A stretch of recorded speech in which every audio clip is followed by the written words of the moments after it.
Hello, viewers. Welcome once again to another dispensation of Family Matters. In this installment, we will be looking into a very sensitive issue that is so often intractable: grieving a loved one in a family. We're here because we want to share experiences. We want to make grieving a less painful experience. You may not necessarily be able to completely overcome it, but Family Matters will lighten the load. With me today is a group of esteemed panelists from different walks of life, from different countries, and you will tell from the different accents that will be exuded here. My name is Solomon Michael Serun Georgie, your host. I'm quite familiar now. By now you know me by face. And with me, we'll have a short introduction from our panelists before we delve into the topic. From my immediate left. Thank you, Solomon. Greetings, viewers. My name is Leonard Chirenje. I am now someone you might know by face. I am a married person, married to one wife with 2 children, and all of us, one way or the other, have encountered grief, and we hopefully will share how we can deal with it today. Thank you, Leonard, and welcome. Hi, Solomon. Hi, viewers. My name is Georgina. I'm a mother of 4, a grandmother of 3. It is my pleasure to be on this platform today to share the experience that I went through when grief struck my family. Thank you. Welcome, Georgina. And I think your face might be a newbie. You're the newest join on the group, and it's a pleasure having you. Thank you. Yeah, viewers, you are welcome to Family Matters. I really welcome you as you listen to us today on the topic, Grieve the Family. I am Bernard Ejare, theologian, a pastor, and also a counselor. You are welcome. Thank you, Bernard. Now let's get right into it. We will understand that grief is complex and therefore it's not straightforward. We grieve differently, and because of circumstances, it might be easier to overcome or not. So let's get started. We'll do a soft launch. What exactly is grieving? It's a universal concept because as we're born, we must go through a phase of leaving this world. But those that remain after we are gone go through a process called grieving. Let's understand what exactly is grieving. Georgina. Grief, I can say, according to my understanding, it is that natural response to loss. It's the emotional suffering you feel after losing someone who is so dear to you. It's a pain that it's unexplainable at all. It's something that someone as an individual have to experience. I cannot say the way I grieve, Leonard is going to grieve the same way. He's going to feel the same way. But it is something that is so phenomenal, and each and every one of us will go through it and will experience it. Each one of us will go through it. The only difference is that the time might be different and the stages might be different. Speaking of stages, Leonard, is it possible to categorize this grieving? Do we all grieve the same way, or is there a way you can help our viewers understand different stages or processes, and others can chime in as well to help you? Yeah, thank you, Solomon. Actually, we have got a model which was developed in 1969 by Dr. Elizabeth Kubler-Ross, and she came up with the stages of grieving. Mm-hmm. As Georgina has mentioned, everyone goes through grief at one point in their life. Some people grieve because they have lost money, but the most painful grief is when you are losing someone close to you. Money you can always recover, resources you can recover, but when you lose someone, you cannot recover them. And so Elizabeth came up with these 5 stages of grief. 5, right. The first one is called denial. Right. It has happened. your father has died, your mother has died, and then the first reaction, natural reaction, is you cannot believe that has happened. And you tell yourself, no. And you act as if everything is normal, but the reality is they are not there. The second stage is anger. Yes. Everyone gets angry at a certain point. You get angry at, why did it happen? Why did he die? It's his fault. Or it's my mother's fault. They didn't feed him when they needed. You have heard that. They should have happening. done some better. Then after anger, I'm just giving short explanations of this. It's quite a long explanation which Dr. Kobler gave us. The next stage from anger is actually bargaining, whereby you are now beginning to get to a point whereby you get it that losses have occurred. And now you are trying to say, okay, if I can do this better, maybe things will be better. You're now trying to resolve the problem. Right. That's bargaining. And when you start bargaining now, the next stage is depression. Where you've realized that it's a hopeless situation. Nothing is going to change. And if we are to discuss well, that's a critical area where we should focus on when we are dealing in the grief process. The point of depression. Right. Then after depression, there's acceptance. This has happened. Normally, people move on. Now, with these 5 stages, they are theoretical. It doesn't mean that it will happen this way or the other way. It can happen in any way, but these are stages that you always encounter when dealing with grief. I'll give it to Bernard to explain. Bernard, you want to extrapolate this a little bit? Yeah, as Leonard has explained, he has explained the stages of grief. But let's look at the types of the grief. This is the types of, as Sister Georgina said, you lose your somebody you love. Right. But I would say you lose something you love. You can be grieved when you lose your pet. Yes, you some grief the world because what has happened has lost his or her pet. He is a grief. And yes, you lose something that you love, as I said. And we have this type of grief. How it came, as I'm speaking now. I have a young pastor just this past Friday. Right. He said he slept, not sick, slept. In the morning, could not wake up. Just young and energetic, 36 years. See how the whole city has overturned.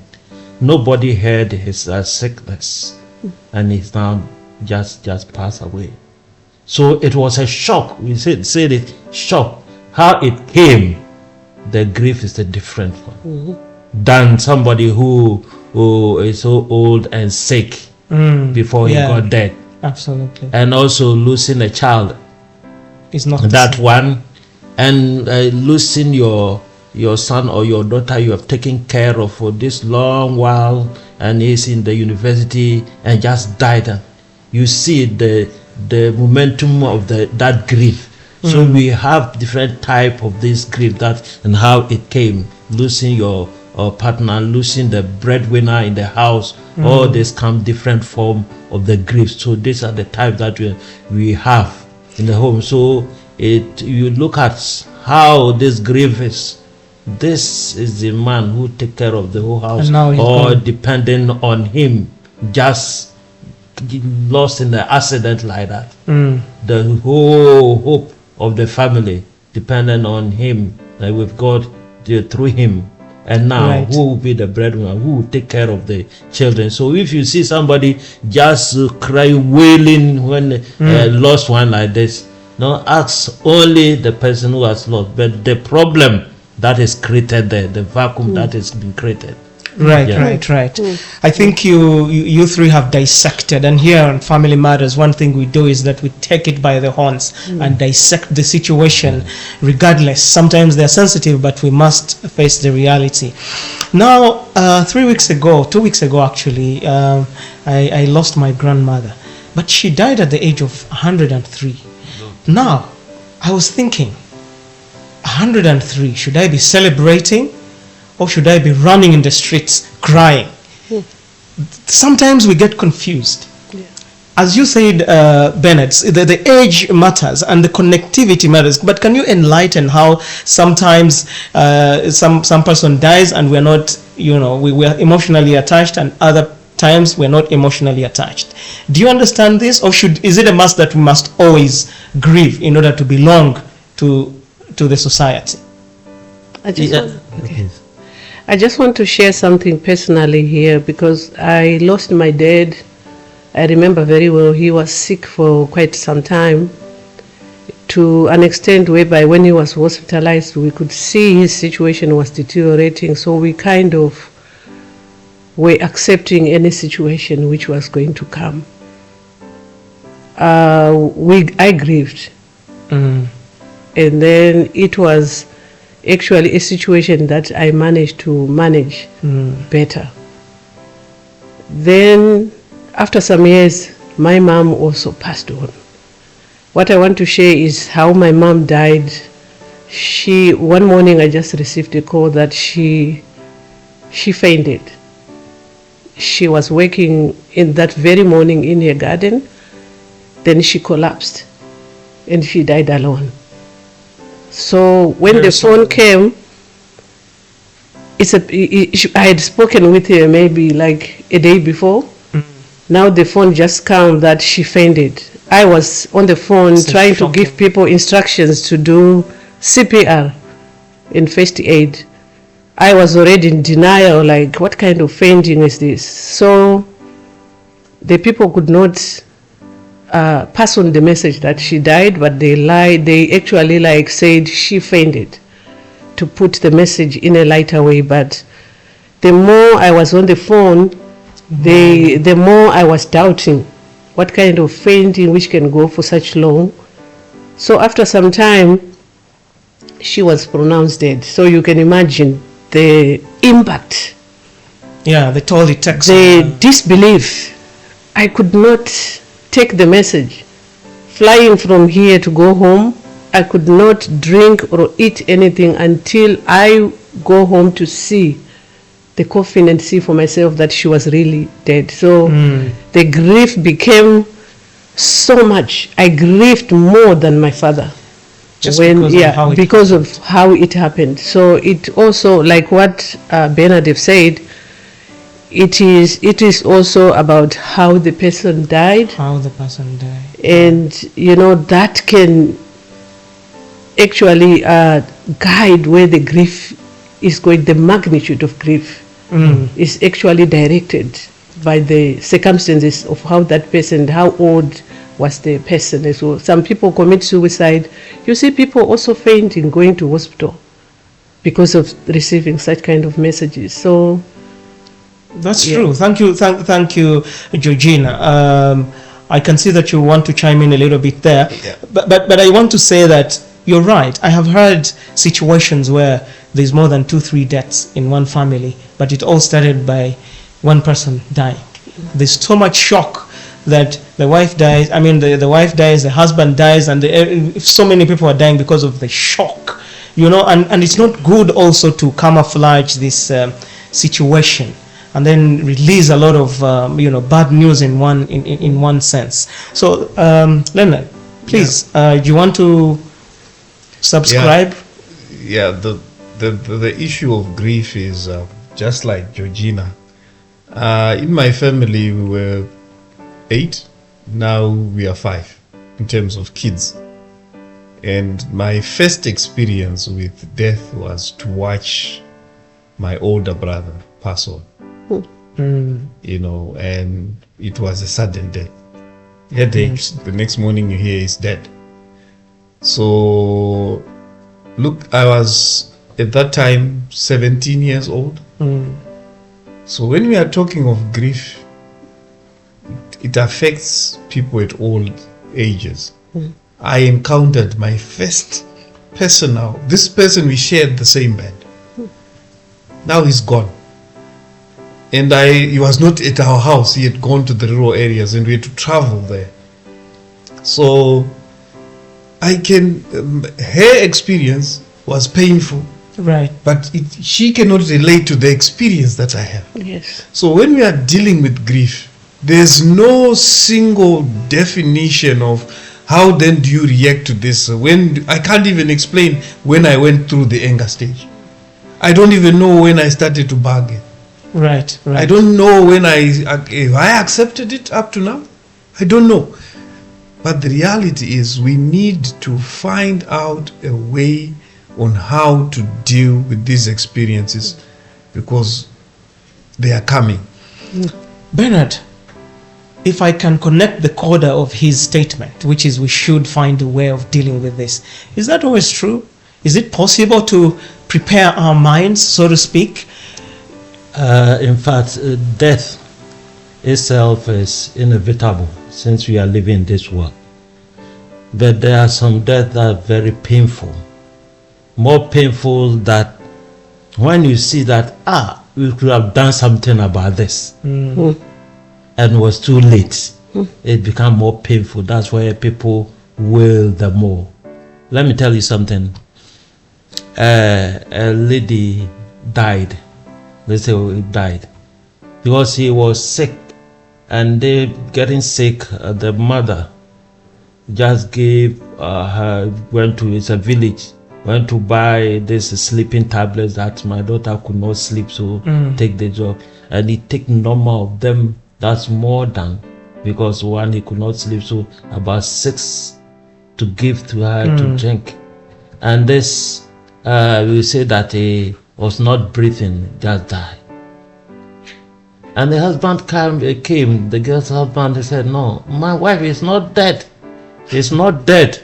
To all the argument and so forth is dead. So where there is no this mortuary and so forth, they prepare the body to go and bury.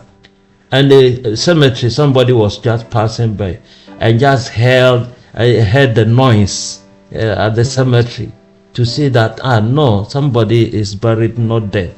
See, he ran to report. If he went to dig this, people will come and say that he is digging what? The dead body. They will be just accused of. When they rush back to the place, this person has just struggled in the coffin and pour all the clothes what was dressed to her and just overturned to the coffin and now totally dead. Not only the first one, it was the drug that is the sleeping tablets that made her as if he was dead. Now that he has struggled because of buried alive, he was dead. The whole village turned over. It caused on them. There are some situations like that, as Georgina said. Even CPR could save somebody's life. But lack of knowledge, you could not help and so forth. Some accident and so forth.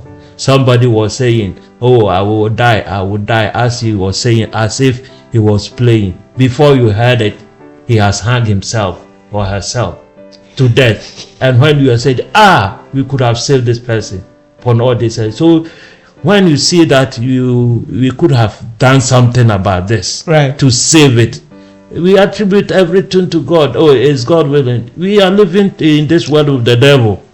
But anything evil we attribute to God that God is causing, which we can do. So that is very profound. Yeah.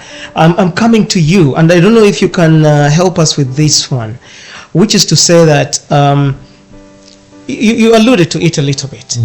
But there is a blame. It's someone's fault, especially if it is a shock. If I was there, I could have done better. How come these people, did they allow my person to die? And then you have storytelling, building around this mystery of the death. Was it because the neighbor was coming so many times to our house that my so and so was poisoned and so on and so forth? You direct the anger to someone else, even sometimes to your own family members. Is this a situation? I know you wanted to say something, but you can just conflate these two and say something about this anger thing. Yes, anger is a natural part of grieving. I got angry at my father for sending my brother to the rural areas. I got angry at my uncle for not having taken him to the hospital when he found out that this young man was not feeling well. I got angry at everyone who sat there and just watched. As this person was not even past their 20s, was sleeping there and they did nothing. And when we go back to discuss on a platform like this, if I had not accepted it, I could actually start just tearing down. Because I have no real explanation over why it happened. Why it happened. So the thing is, anger is on the death, but I cannot fight death, so I wanted to blame someone for that thing. It's your fault because death has happened and I can't fight it. So we start blaming each other, I think, because we have no control over death. But we have got control over those who are close to us. It's your fault. I'm just expressing my anger. By the way, I just want to make it clear to the viewers. Anger is a natural process of grieving. And we should handle it well. We should understand when someone expresses anger because they are grieving, right, we just have to manage that time because it will pass. It's not that like when people, some can even fight because they are angry. And if you then, in our culture, they'll say it's the evil spirits. Because we don't know. It's just an expression of anger. It's a loss. This person is going through a lot of things which you as people cannot understand. As society, I'm sure you're coming to this. How do we deal? Do we start pointing fingers that that family, the way they handled their death, it's because of evil spirits? This is what our society sometimes say. But we now know it's anger. It's anger. Brethren, anger management will be for another day. But for grieving, it's totally acceptable. It's a stage. It's acknowledged that anger is a stage that we go through. And sometimes maybe we need to let people grieve and express themselves rather than suppressing, rather than sugarcoating that it will all be well. Maybe sometimes we will come to that. We'll come to that. But I just want to add something that I think, yes, the more we understand that it is good to grieve, it is also to heal grieving, we should grieve. There's no way we will go out of it. We need to go through the process of grieving. And also another thing for us to understand is that our days are numbered. Everyone who is living, the days are numbered. One day we won't be there. That we should even prepare ourselves and our families and our children that there is death. I think we are scared to touch on these topics. I think it's very wise for us and our families sometimes to talk about this. That's an important thing. I saw Bernard raising his hand, and somehow I want to connote these. She talked about children. My family, when I was growing up, my dad always talked to me about a story how his dad passed on when he was just 15. But instead of processing that information, I actually started seeing myself in that same situation and trying to run away from that. I was not almost ready to. It was too much information for me to process. I was almost trying to say, I don't want that to happen. And so there are things that I did to try and make sure that I'm kind of prepared for this. He was trying to talk to me. What I want to ask is, at what point is it okay to talk to children about these kinds of things? Like in our cultures, when someone dies, children don't go to the grieving site. They stay here. Bernard, what do you have to say? Yeah, before I wrap Before this one. your question, the first one I raised my hand was, we people, we have to be proactive in a way that we have to foresee some of the things that are coming. There's a couple that they just, one will be threatening the other, and this threat was coming on, and you say, oh, you don't divorce, you keep on, you stay there. Nobody is supportive of divorce. but life is more precious. That one. So when the situation get to a certain point that you see that this is a death threat, let's be proactive to this. As I said earlier, if the person, you have seen how depressed the person is going through all this stress, and you have foreseen that yes, this person can commit suicide, you have to be proactive in order to save that person's life, which is very important indeed. Yes, as Sir Georgina said, we are here and everybody will die. Correct. Yes. Our days are numbered. Yeah, our days are numbered. But if you are not prepared for it, is the situation. When you are not prepared for it, why? When it comes as a shock. You get it? When it comes as a shock, where nobody even dream about this. It did not come as a sickness. It did not come as just instantly that it happened. That one, the person does not prepare for it. No, so what the person that... No, let's, actually we've run out of time, so let's start from there. Let's take a short break, and when we come back, we'll pick it up from that point, and then we'll take it up. Dear viewers, thank you very much for keeping on with the story. It's very interesting, and we'll be back shortly, but don't forget to share, subscribe, like, and pass the word along. The more, the merrier. Family Matters will be back shortly. Grieving, it's okay to not be okay. Grief can be overwhelming, but you are stronger than you think. Keep moving forward, even when it's hard. You will be fine. Hello and welcome once again. We're navigating this complex topic, grieving a loved one. Just before the break, we wanted to combine so many things, but then now let's be more specific. Bernard, can you say something about children in general and how society views them when it comes to grieving? Is it important for children to have a say in grieving in general? Yes, as we said, grieving is for the entire family, no matter the stage. Children, the adults, the women, the men, they all grieve. First of all, the family, what they do to help, this case, when the person is alive, is more important before we have this fact. What am I saying here? Let's say couple, as a father, you have to, as we have all this insurance around. When you have this insurance, life insurance, when you are not there, you have just built some shelter, cushion for the children, which will protect them. And we have this will also.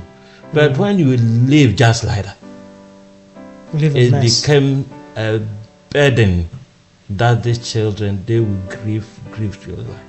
So if you have made this provision that even father was not there, mother was not there, they made this provision that I can continue my schooling. Oh, they can cope within a short time. Correct. Within after weeping, there is a laughter. Within 2 months, they will be talking about this death and so forth. But the effect which has been caused, they are still living in that they have to quit school because of the loss of the parent. This grief will continue to persist, seeing their schoolmates just going to school. Because of losing my father or mother, I've now stopped schooling. That's why it continues. So you have to take care of this while you are alive, by having some insurance, having for this case, in order for them to cope very, very early. Losing somebody, your loved one, nobody will like this. Yes. Nobody will like this and so forth. And we go to that stage, what we should do and what we should not do. Right. For the society, number one. Yes. You go into it, the thing has happened and so forth. What has happened? How did it happen? Then we start a blaming game. And so, why didn't you take him to hospital? Or so forth. You are even grieving the person more. Do you get it? grieving the person more. Adding salt to the wound. To the wound. And this one, show empathy, which is very important. That one at very all levels. Show more empathy. Being a child, being the wife, or be the husband, show some empathy. We saw this example of Jesus Christ when he even grieved, even wept together with the family to show this empathy that he really cared. So showed empathy more than just the thing has happened, but now you are suggesting a solution. You should have taken him to this place. This place should have gotten a solution for this, and so. But you are at the pitch of salt. Thank you, Leonard. Show empathy is the takeaway. But Leonard, is it only just about showing empathy? Is it showing up? Because like in some societies, you just have to show up. If they get to know that you're the kind of person who does not attend burials, then it puts you under pressure. When yours comes, nobody will show. Is it just empathy? What exactly does it mean attending someone to show compassion? In what other ways? I mean, you see, societies have got these control systems. When a person dies in your neighborhood, you have to be there. But if society comes to your house and you are short of resources, because when society comes to the place, they need to eat. That's the most important thing. People need to eat. They need to drink. Then all of that thing that will be going on there, it might actually cause more grief to the family. Yeah. This family, the person who has died did not have insurance. They were in hospital for 6 months. Which means this family that you are coming to empathize with for 6 months is already drained, is already financially in trouble. Even if the father had prepared. But if they were sick for 6 months in hospital, there was cost being paid for by these guys you are grieving with. So sometimes as society, we have to be sensitive. This is especially for our African culture. We have to now start thinking outside the box. I'm going to a person who is going through a loss, not only losing a loved one, but going through a financial burden. They need assistance. In some of these parts of the world, you hear them talking about GoFundMe. In Africa, the people who are coming to grieve with you want to be funded food-wise. So we should grieve with our relatives by actually being let's not just support by crying. Support financially. Right. You can see you need to eat. Don't you think these people who are burying someone and have been having these bills are going to come up with that money? So as part of the grieving process, let's make it lighter for those who are grieving. Let's not go and tell them, don't cry when you are eating a bone of chicken. Because you are not in the pain that they are going through. You are most likely going to be telling them, be a man, don't cry. And yet, they are supposed to cry. Yes. They are supposed to grieve. Correct. They are supposed to be angry. I've heard somebody saying, how can a man be angry? But then we have learned. It is part of the process. Let me not close it. So Georgina is coming in here. But there are people, you die, but you have a debt. The guy next door lent you some money, and he wants to redeem his money as soon as possible. As soon as he hears there is a death, he will come, take things while people are grieving, and sometimes there is confusion. And this is unfortunately part of the negative things that further impact a grieving family. Georgina, yes. Yeah, I just want to say something that as we are now living, let's plan. As families, let's plan for the future, and death is inevitable. We know that very well. So let's not live like we don't know death will come and knock at our doors tomorrow or at any time. No one knows the time, the year, the date. You don't even know anything. So just to be prepared for the future of your family in case you won't be there tomorrow. That should be in place now. And I just wanted to share something that we as us, when we go to the families that are grieving, mostly the things that we do, which are very very dangerous, which puts even some of the families in a lot of pressure during the time of grieving. We go there trying to take the grief away from them. It's very wrong. Let them grieve. Cry them out of the grief. It's not the way to help them. Let them go through the process. And also, they don't need us to fix their pain. That pain, no one understands the pain except themselves. The pain will get better as they understand the situation that which they are in. And they also want us to keep on talking about their loved ones other than ignoring the loved ones. And sometimes we want to compare our situation and their situation, like, I went through the same. It's never the same. So it's not a good way of comforting someone? It's saying never that, the no, I remember when trying to bring in your own situation. Yes, so we should go there with listening hearts and to listen to them and to show compassion, like what Bernard have said, empathy, to be there, but let them lead.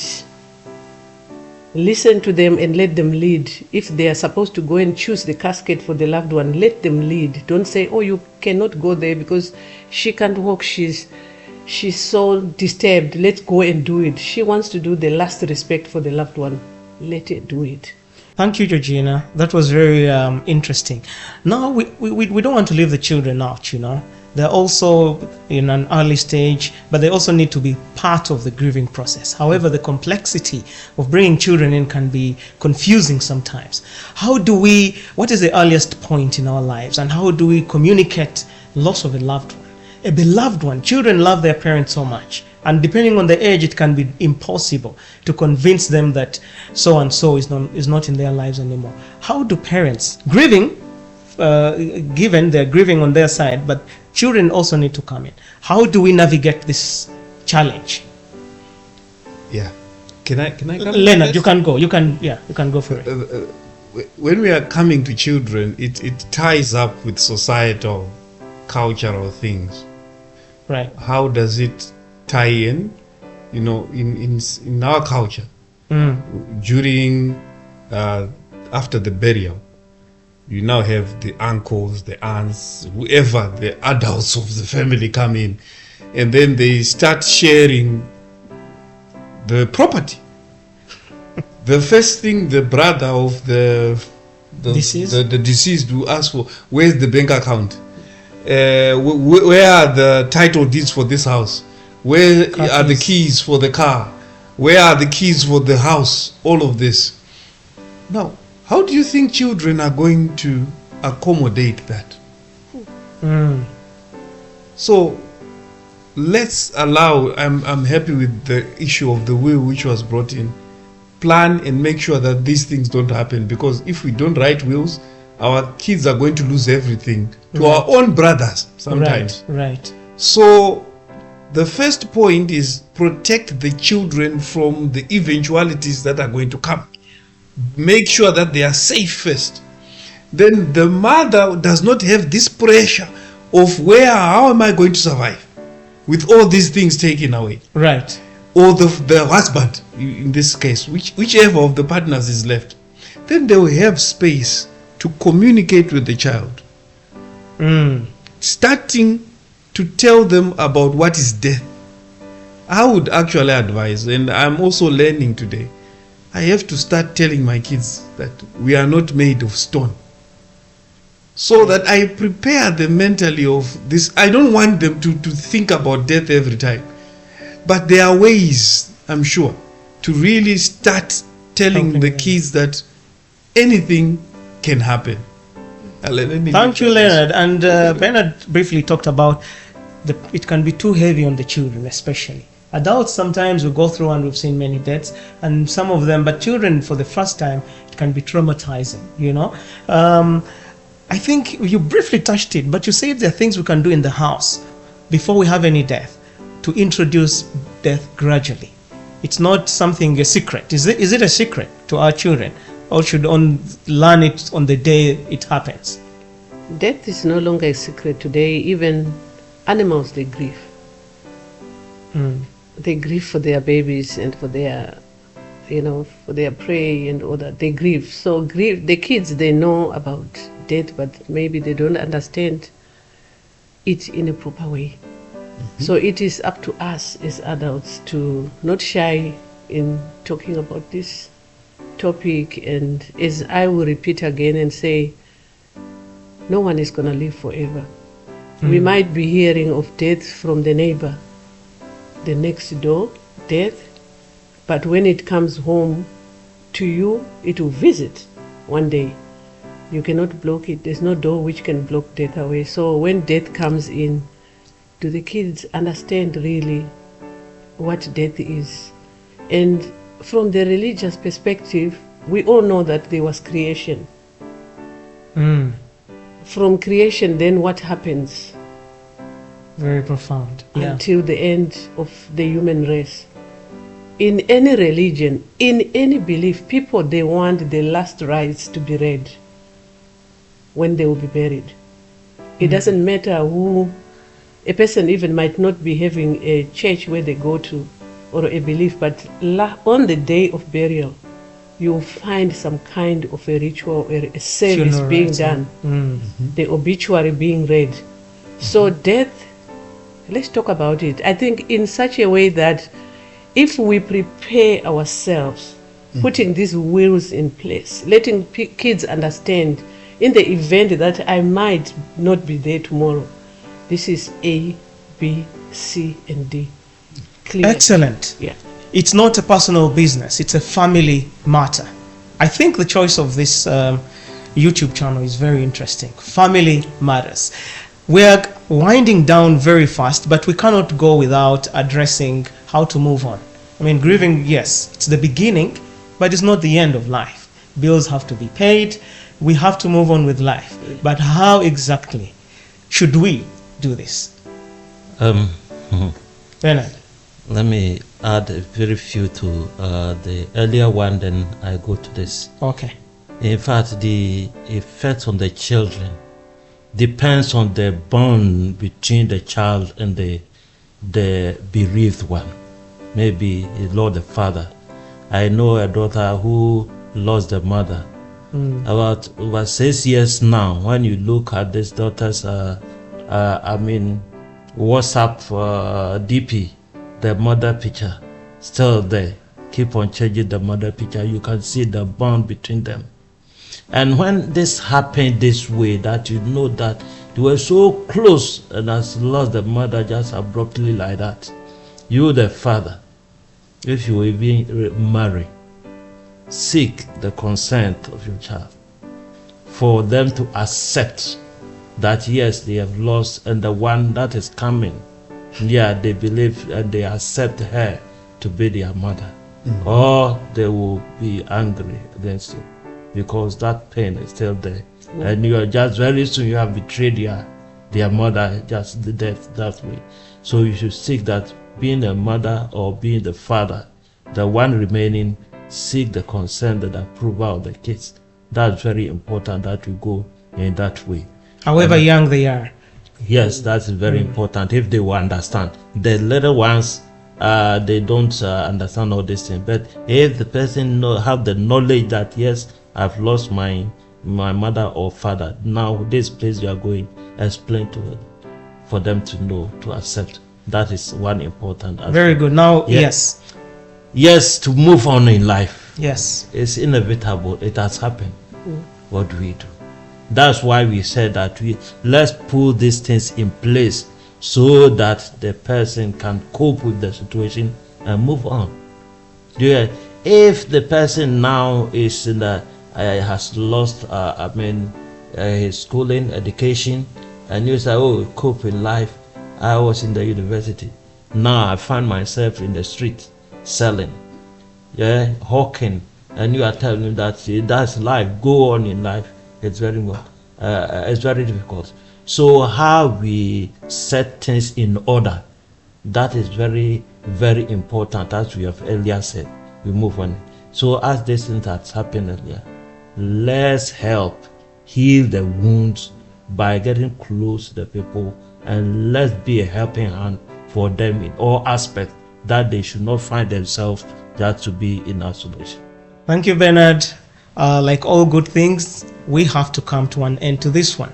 But before we do, we'll wrap it up with some parting shots from our panelists. There's always a lot to unpack, but let's see what we have to end with. Leonard. Viewers, grieving is a process that all of us are going to encounter. We go through grieving for many things as children, which we mentioned. When they are having those small losses, maybe we can start teaching them about the bigger picture of grieving. And when you are going through grieving, understand that whatever you are going through is part of a process. Right. And there's nothing wrong with you. There are no spirits or whatever that are causing you to feel whatever you're going through. Once we know that, we can go through the grieving process and come out of it and continue with life. The best bet we have for those who have left us is that we continue and be better versions of ourselves. Be better versions of ourselves. Thank you, Leonard. Georgina. Yes, I just want to say to the viewers, reaching out to others who care about us can be the first step for us on the road of healing. And on the second also is to lean on our friends and families, especially during the time of grieving. Speak out if you need help, especially on the arrangement for the funeral. Sometimes you find it that you cannot do it alone because you have lost maybe a spouse. Your situation have already changed. The friends that you had been having, you might find out that things have changed. Try to be part of some different groups, like in the church, in the community, so that you can learn from the other people how they are coping with their situations which they are in. And join, or if you can, talk to the bereavement counselor if you cannot do it alone. It is very, very important. Grieving does not have time specifically to say it's within 1 year you will be healed. Grieving is a process, so take it easy on yourself. Don't be hard on yourself. Thank you, Georgina. Bernard. Yeah, I will talk to the society, especially the extended family, that let's help to be a healer more than adding more to the wounds. Some go in to just to go and fight for property. You should not do that. You are adding more to the wounds than the healing. So let's help to cope in this situation with them. Let's show our sympathy and empathy. And there are some families where the case are many. You can just adopt one to help in the situation, to help to just calm down the situation, especially when it comes to catering for the young ones to also grow. So let's be a helping hand in this situation. Thank you very much, Bernard, and thank you all the panelists, our esteemed panelists, who allowed themselves to go and do research and to share with us these experiences that are very unique. Dear viewers, as usual, thank you very much for staying this long with us. We really appreciate your time, and would not forget to remind you to share, like, subscribe, pass the word along. And if you have any ideas, any things that you think would have been different, or something that you would like to share with the rest of the crew, please let us know in the description below, and we'll be ready with you. Last but not least, would like to thank our backroom crew that worked tirelessly behind the curtains to make this thing happen. Once again, Family Matters. See you next time. Bye.